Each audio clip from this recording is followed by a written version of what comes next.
Está no ar o Oncoponto, o podcast do Grupo Sonhe, onde discutimos avanços, cuidados e inspirações em oncologia. Olá a todos, sejam bem-vindos ao Oncoponto, mais um podcast do Grupo Sonhe. E hoje estamos aqui para falar sobre tumores urológicos, né? O nosso tema de discussão é na máquina do radiologista, na perspectiva do oncologista. E a ideia é a gente debater, de uma forma geral, a importância do médico radiologista nesse cuidado. E para isso eu estou aqui com um amigo e médico especialista na radiologia de abdômen, Dr. Eduardo Martins. Eduardo, obrigado por estar aqui com a gente. Olá a todos, antes de tudo, Davi, a todo o Grupo Sonhe, muito obrigado pelo convite.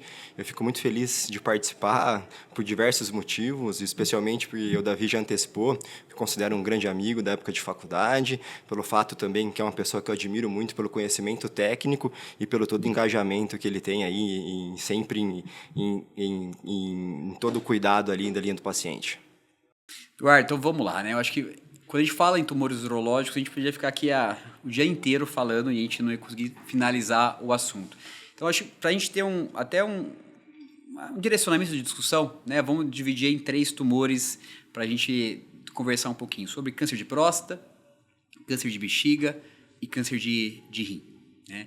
Então, a gente sabe hoje que tratar câncer de uma forma geral, a gente tem que ser um tratamento discutido numa equipe multidisciplinar, né? Eu acho que toda quarta-feira eu aprendo com você lá, porque a gente discute todos os nossos casos mais complexos, os casos novos, e a gente tem uma discussão que é muito enriquecedora e todo mundo aprende. E o que a gente percebe é que o médico radiologista ele tem um papel fundamental no cuidado do paciente com tumores urológicos, né? Desde, vamos dizer, do diagnóstico, dos exames para estadiamento, dos exames para avaliação de resposta daquele tratamento que a gente faz e do segmento, né? Então, a gente precisa estar todo mundo alinhado, né? Para que a gente consiga ter a mesma informação e que a gente faça uma conduta, um tratamento linear. E talvez para a gente estar todo mundo alinhado, a questão de um laudo estruturado, né? E ter uma estrutura padrão ali, que a informação chegue a todos da mesma forma. Então, eu queria saber de você, né, como radiologista hoje, né? Na nossa realidade está muito claro, a gente tem laudo estruturado, de qualidade, e realmente facilita muito. Mas hoje, o laudo estruturado na oncologia é o padrão, é o que a gente vê na grande maioria dos serviços. Como que está isso na nossa realidade? Eu acho que quando a gente olha, Davi, para o mundo oncológico, não tem como a gente não ser direcionado para um lado estruturado.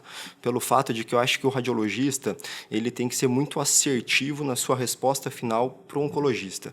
Não adianta, independente do método de imagem, seja ultrassom, tomografia ou ressonância, a gente ser tão descritivo quanto eu usar termos de ecogenicidade, de sinal ou de densidade, e no final das contas, aquele médico que solicitou, ele pegar o resultado e ele não entender qual que é a conduta que ele tem que ter, qual que é o momento da linha de cuidado do paciente que ele está. Então, a gente tem que evoluir para um laudo estruturado para que a gente tire a diferença de interpretação entre os observadores e para que a gente facilite o seu retorno, a sua compreensão. Mas, evidentemente, quando a gente fala de um grande centro como o nosso, isso é uma realidade já clara há um certo tempo. Mas quando a gente fala a nível, por exemplo, local, estadual ou até nacional, a gente sabe que o Brasil é muito heterogêneo em diferentes aspectos, especialmente no econômico. Então, ainda não é uma realidade em todos os centros, tá?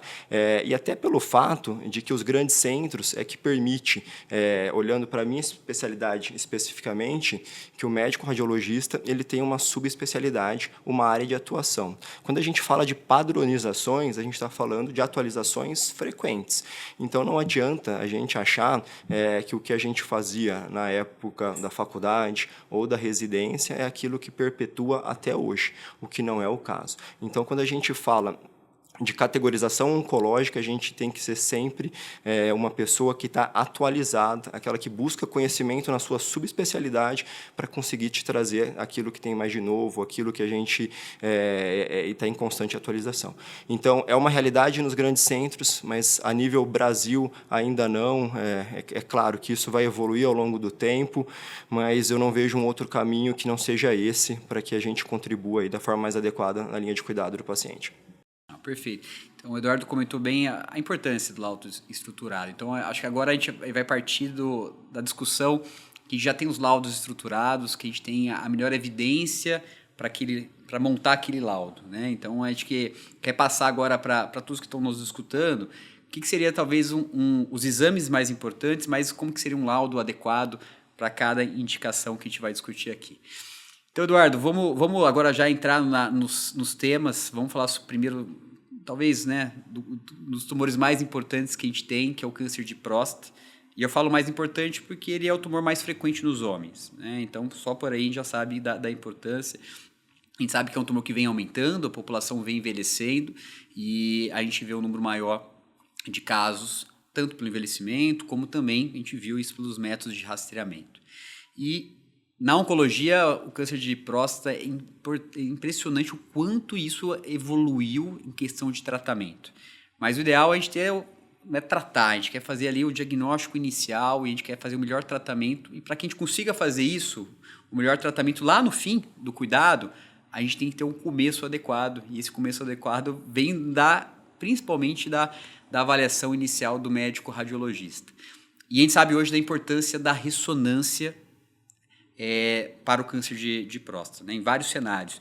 Mas eu queria ver de você, hoje, a gente precisa fazer ressonância para o paciente com câncer de próstata? Perfeito as suas colocações, como sempre, Davi. Então, quando a gente olha especificamente para o câncer de próstata, na visão do radiologista, não tem como, e talvez seja a padronização uma das mais difundidas, a gente tem que pensar, de novo, no laudo estruturado, e a gente tem uma classificação aí que é muito comum no nosso meio, que é o que a gente chama, por exemplo, de PIRADS. Vou voltar uns passos atrás. Quando a gente fala de ressonância, sim, a ressonância ela vai avaliar a probabilidade de um tumor de próstata, de uma neoplasia. Quando a gente fala de ultrassom, que é muito comum, e é interessante a gente fazer essa colocação para quem está nos escutando, nos assistindo, o ultrassom ele não colabora no diagnóstico do câncer de próstata. Não é que ele não colabora, ele tem sim a sua vantagem em falar volume, a gente sabe também que a gente tem um exame laboratorial que é muito importante, que é o PSA, a gente vai calcular a sua densidade e daí por diante. Mas especificamente olhando a imagem, o ultrassom ele não é adequado para a gente falar de uma categoria de probabilidade de tumor. Ao contrário da ressonância, que aí sim não tem como a gente fazer uma ressonância e eu não te dar uma resposta se existe ou não uma probabilidade de um acometimento neoplásico. Então, quando a gente vai categorizar, a gente usa essa escala que eu já comentei, que chama PIRADS, que ela vem de um score que é comum para várias avaliações de diferentes órgãos do corpo, que é uma escala de Likert. A gente tem também, por exemplo, não só a classificação de PIRADS, mas a gente tem na mama o BIRADS, na tireoide o TIRADS, enfim, talvez a gente fale daqui a alguns minutos, por exemplo, do VIRADS. Então, é uma categoria de resposta que chama escala de Likert. Essa escala ela é usada muito no mundo corporativo, no mundo comercial, que basicamente você tem que ter 5 respostas, desde que é muito pouco provável até muito alta a probabilidade, e a do meio é intermediária.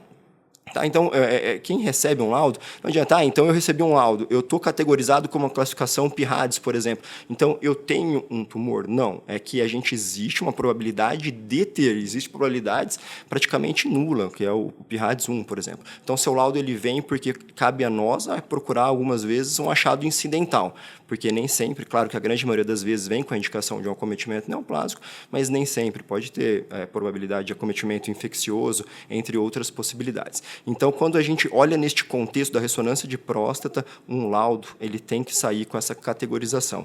Isso já é uma realidade. Só que existe uma grande evolução no cenário de próstata, que você acompanha tanto quanto no mundo radiológico, que hoje a gente já não dispõe só de uma categoria, né? Hoje a gente consegue falar de categorias, por exemplo, de pós-tratamento. Hoje evolui muito uma classificação que a gente chama de PRR, né? O PRR, que é uma classificação, por exemplo, se o paciente ele já fez uma radioterapia, ou se ele já fez uma prostatectomia, existe uma recidiva bioquímica, a gente tem que fazer avaliação locorregional. A gente tem classificações hoje de próstata, que é quando a gente tem a indicação muito bem colocada de um oncologista, de uma vigilância ativa, que a gente já sabe que a gente tem um diagnóstico de uma neoplasia, mas ali não é uma neoplasia com alta significância, a gente pode fazer o acompanhamento por ressonância e, dependendo da ressonância, aí, de novo, com anatomo patológico, a classificação de por size. A gente tem classificações hoje para terapias focais, como pós-ablação, saber se existe ou não uma recidiva de um tecido tumoral naquela região específica. Então, eu estou trazendo um cenário para você de um olhar de um especialista. Isso que eu falo a cada ano, talvez a gente evolua, a cada semestre, a cada trimestre, a gente tem atualizações, porque são escalas todas recentes. Então, isso faz com que o radiologista esteja próximo das atualizações, senão nem sempre a gente vai conseguir trazer o melhor retorno, a melhor resposta para você. Então, sendo mais prático, na sua pergunta inicial. A ressonância, sim, ela está muito bem indicada quando existe a suspeita de um acometimento neoplásico da próstata. E, sim, essa ressonância ela tem que vir com a classificação de PIRADS. E o cuidado que eu já coloquei aqui é que nem todo paciente tem a preocupação de se ele está classificado ali, ele tem um tumor. Isso não é a realidade. A classificação, até algumas vezes, ela é para afastar o tumor. Então, é isso que é mais ou menos o nosso raciocínio no nosso dia a dia. Hein? Eduardo, não, perfeito. E deixar só um pouco mais claro, né? Eu acho que quando a gente fala em ressonância, a gente está falando de ressonância multiparamétrica de próstata, né? Não é ressonância de abdômen. Então, não é chegar no consultório, quero ver o abdômen, ver o fígado, vou aproveitar ver a próstata e vou aproveitar e dar uma olhada ali num cisto renal.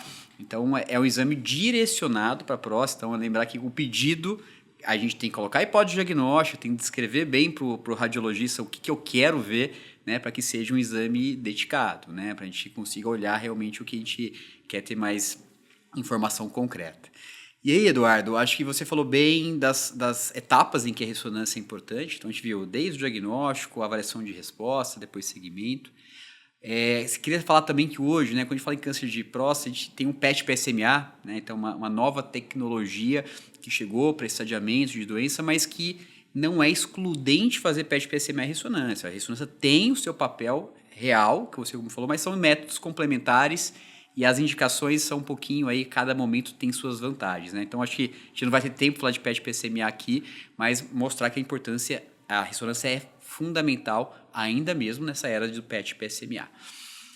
E agora passar por uma coisa talvez mais recente, que é uma realidade nossa do dia a dia, que é a biópsia por fusão de imagem, né? Então, não é a questão hoje não é acesso para todos, não é todas as equipes que têm acesso a essa tecnologia. Queria que você explicasse hoje o que é a biópsia por fusão de imagem e como que ela é feita. Perfeito, Davi. Vamos lá. Antes eu vou fazer um parênteses, que a sua colocação foi muito importante, que é que quando a gente não tem um exame direcionado, na ressonância magnética, nem sempre a gente faz as sequências que são necessárias para que eu categorize o paciente, para que eu consiga dar a resposta e seja o mais assertivo possível. Então, é extremamente importante essa questão do pedido médico. E a ressonância, a gente fala muito aí da questão multiparamétrica. Só para quem não conhece, é que a gente faz 3 sequências que são direcionadas ali para uma avaliação tecidual da loja prostática ou da próstata especificamente. Então, indo agora direto na sua pergunta, hoje não vejo outro caminho que não seja a biópsia por fusão. Eu não estou entrando especificamente ainda na via, se transretal ou transperineal, mas a biópsia com fusão, ela aumenta muito a sua assertividade. Pensa que talvez a próstata seja o último órgão o qual a gente fazia até pouco tempo atrás uma biópsia aleatória. A biópsia aleatória, chamada de sextante, ela tem a sua importância, evidentemente, para que, tendo um diagnóstico, a gente consiga quantificar se é focal, se é bilateral, enfim. Só que a gente precisa ser muito assertivo em uma região, algumas das vezes. A gente tem que comentar que quando a gente fala no diagnóstico da neoplasia de próstata, a gente fala muitas vezes no diagnóstico de uma lesão subcentimétrica, que é a lesão menor que 1 centímetro. Grosseiramente falando, porque nem todos acompanham a área da saúde como nós, mas pensa como se fosse uma laranja ou um limão e você precisasse acertar aquela semente ali dentro. Muitas vezes você tem mais de uma semente, mas você não consegue ter na ultrassonografia essa visão, essa diferença de tecido, essa diferença tecidual. Então, muitas vezes você faz a biópsia aleatória, que é a biópsia sistemática, e às vezes você tirou 2 fragmentos e aquela sua área de interesse estava entre o trajeto da agulha e o paciente acabou ficando subdiagnosticado. E aí você conhece muito melhor do que eu as desvantagens de um diagnóstico, algumas vezes tardio. Quando a gente faz a fusão, pensa que, através da inteligência artificial, você soma 2 métodos de imagem. Aquele método de imagem que eu preciso para me guiar durante o procedimento, que é o ultrassom, e eu tenho a vantagem da ressonância, que ela consegue diferenciar muito bem os tecidos. Existe uma sobreposição. É como se no momento do procedimento ficasse um pouco mais, de maneira grosseira falando, iluminado, florescida a parte que eu preciso tirar fragmentos adicionais e ser mais assertivo. Isso aumenta muito, muito, muito o número de biópsias significativamente positivas, então eu não consigo ver outro caminho a não ser esse. Tá? Se a gente fosse falar um pouco mais de um assunto que talvez tomaria mais tempo, seriam as vias de possibilidade disso. A mais tradicional dela é a transretal. Hoje, o que ganha muito visibilidade, com razão, é a transperineal. A transperineal é aquela região que fica entre a bolsa escrotal e o canal anal, e a gente consegue tirar fragmentos dali, através também de uma sonda de ultrassom e de inteligência artificial. E as vantagens, grosseiramente falando, além da indicação da localização da lesão, seria como você não perfura o canal anal, e não entenda, para aqueles que não conhecem, de novo, uma perfuração do canal anal como uma coisa inapropriada, né? A gente transfixa o canal anal com uma agulha extremamente fina, de maneira proposital, para você colher fragmento. Isso a gente faz há muito tempo e com segurança. Só que na outra via a gente vai pelo períneo mesmo. Então isso muda a taxa de infecção, a questão de algumas possibilidades de complicação dentro do procedimento, que seria sangramento, enfim, todas das coisas que são infrequentes, mas que a gente pode conversar em algum outro momento sobre vantagens. Mas o que eu não queria não deixar de recado aqui, quando a gente for pensar na biópsia e na via, lembra o tamanho da próstata, que é muito importante, e a localização da lesão. Quando a gente fala do períneo, o períneo ele é praticamente sobreposto ao ápice da próstata. Então, às vezes, lesões subcentimétricas naquela região eu teria muito mais dificuldade de vir pela via transretal. Tá? Por mais que a fusão na transretal hoje era uma coisa que ela veio para ficar, tanto quanto pela transperineal, a gente soma também muita vantagem e aumenta a assertividade. Mas o raciocínio, mais ou menos, que eu queria deixar aqui é essa questão em relação da localização da via de tirar o fragmento e da localização da lesão. Então é isso. De uma maneira prática e sendo mais direto na resposta, veio para ficar, eu não consigo pensar outro cenário, e eu sou, entre aspas, aí, de uma maneira positiva, um ativista para que isso ganhe muito caminho também no Sistema Único de Saúde, porque eu acho que a vantagem é inúmera e a gente precisa conseguir oferecer isso para todos os pacientes. Não, perfeito, Zé. Então, acho que a mensagem está dada, né? Sempre que possível, sempre que tiver acesso, a gente deve usar essa tecnologia para garantir ali maior assertividade na biópsia e ter um diagnóstico precoce. Mudando um pouquinho de assunto, a gente já passou bastante do nosso tema e de tempo de discussão. Agora, quero falar um pouco sobre câncer de bexiga, né? Infelizmente, é um câncer que não tem rastreamento no Brasil. Muitas vezes a gente faz diagnóstico de doença no estágio mais avançado, porque muitas vezes as pessoas até deixam de procurar um médico quando tem uma hematúria, né, um sangramento na urina. Acham que isso é normal, pode ser só uma litíase, uma pedra que está sangrando. Realmente pode, mas sangramento na urina é necessário investigação, né? Então, pensando em investigação de câncer de bexiga, qual que, vamos dizer assim, de forma bem objetiva, qual que é o melhor exame para a gente avaliar lesões na bexiga?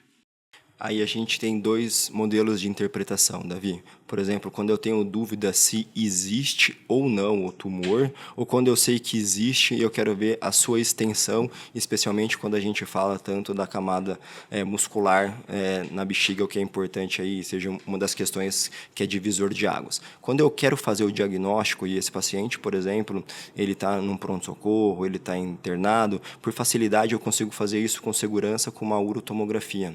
tá? Uma urotomografia, um protocolo bem adequado, uma bexiga distendida, uma fase arterial da bexiga, eu consigo confirmar tão bem quanto uma ressonância. Mas quando eu falo que eu quero avaliar essa questão milimétrica da camada muscular, e aí entra no que a gente está falando aqui durante este momento, que são as categorias, as possibilidades, os laudos padronizados, aí é a ressonância, a gente tem uma classificação exclusiva, que é o VIRADS, tá? Só um outro parênteses aqui para não deixar de comentar, quando eu falo VIRADS, PIRADS, a semiologia da palavra, os RADs, que é um sistema de padronização de laudo, né? E aí a gente sempre começa VIRADS, que é a imagem da bexiga, assim como na próstata, o PI vem de imagem da próstata, tá? Então, quando eu quero avaliar essa imagem, que eu já sei que existe um acometimento neoplásico, estou bem assertivo nessa possibilidade, eu quero avaliar a invasão da camada muscular, o exame a ser feito é a ressonância.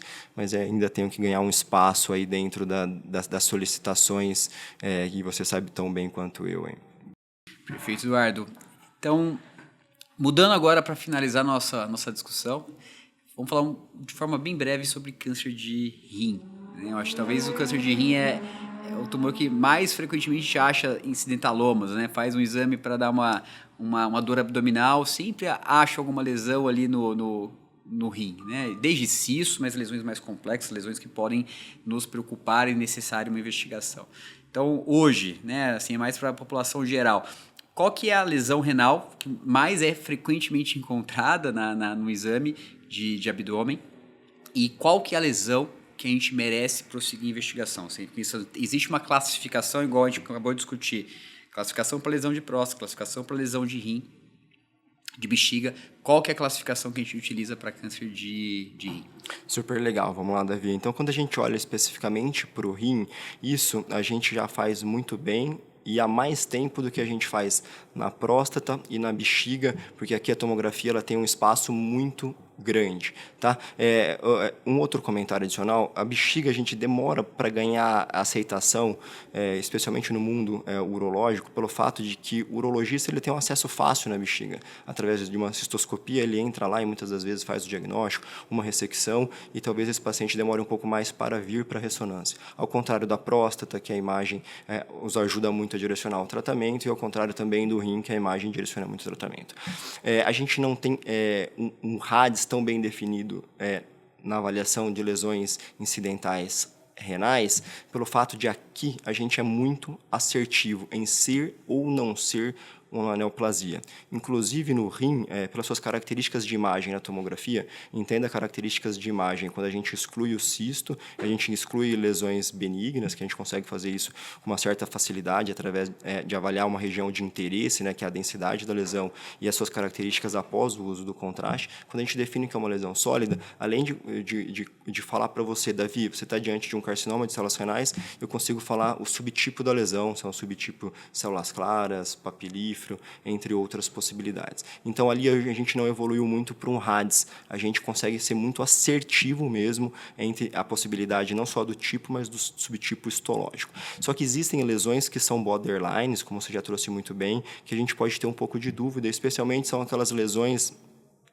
que não são tão vascularizadas, são homogêneas, e a gente fica na dúvida se existe ou não um componente gorduroso, e se existe, se é um discreto componente gorduroso, e aí a gente fica na dúvida se é uma lesão benigna ou se é, por exemplo, um carcinoma de células renais do subtipo células claras. Então, ganha bastante espaço, isso é muito recente no mundo radiológico, uma classificação que a gente chama de CCLS, que é um score de probabilidade de ser carcinoma de células renais do subtipo células claras. Então, a gente consegue fazer isso através da avaliação da ressonância magnética, e nessas características que eu comentei, a gente vai excluir se existe ou não gordura macroscópica, a gente vai buscar a gordura microscópica, a gente vai avaliar se a lesão é homogênea e se essa lesão tem impregnação e como é a impregnação após contraste. E aí sim a gente volta para aquela categoria inicial que eu comentei, que são todos os RADs de 5 possibilidades, desde o muito pouco provável até o muito alta probabilidade. Só que aqui a gente pode ficar num mundo obscuro de dúvida ainda, e neste mundo fundo de dúvida para saber se é uma lesão benigna ou se é uma lesão de agressividade,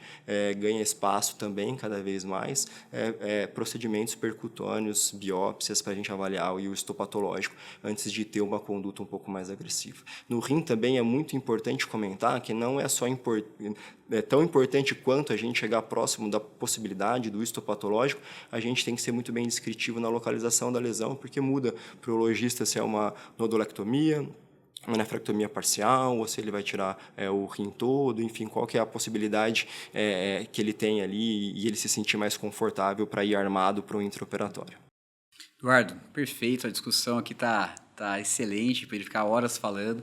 Eu acho que uma mensagem final que você falou é fundamental você colocar detalhes no laudo, porque isso vai impactar sempre para o cirurgião, para o oncologista, para toda a equipe que faz o tratamento, o cuidado desse paciente, né? Mas nada melhor do que a gente discutir isso de forma multidisciplinar, né? Então, todo paciente que tem uma alteração de exame do ponto de vista oncológico, esse paciente deve ser discutido em equipe multidisciplinar, como a gente sempre faz no nosso tumor board, para ver qual que é a melhor via de acesso para a biópsia, se esse paciente vai direto para a cirurgia, e isso passa muito na mão da decisão inicial do radiologista, né? Então, o radiologista sempre é consultado no início do tratamento, e se essa informação não chega de forma adequada, com certeza o cuidado desse paciente vai sofrer consequências ali durante toda essa jornada. Então, foi excelente a discussão, Eduardo. Queria finalizar aqui o nosso Oncoponto de hoje e agradecer a sua presença. Eu que te agradeço mais uma vez pelo convite, Davi, é um prazer poder falar daquilo que a gente faz diariamente, aquilo que a gente busca todos os dias e de novo, parabéns pelo seu cuidado aí na linha do paciente, que isso é uma coisa louvável. Obrigado. Tchau, tchau. Tchau, tchau, gente. O Oncoponto, o podcast do Grupo Sonhe, onde discutimos avanços, cuidados e inspirações em oncologia.